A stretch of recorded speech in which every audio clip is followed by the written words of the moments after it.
Today's class lesson just involves a review of vocabulary list 20.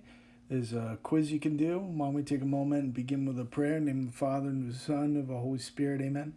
Hail Mary, full of grace, the Lord is with thee. Blessed art thou amongst women, and blessed is the fruit of thy womb, Jesus. Holy Mary, Mother of God, pray for us sinners, now and at the hour of our death. Amen. In the name of the Father, and of the Son, and of the Holy Spirit. Amen. So here's that review quiz for vocabulary list 20.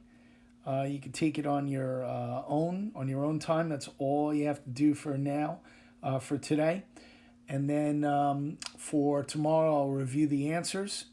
And then we'll go over the end of Act 2, pages 48 to 57. So that's what you need to complete for tomorrow's work.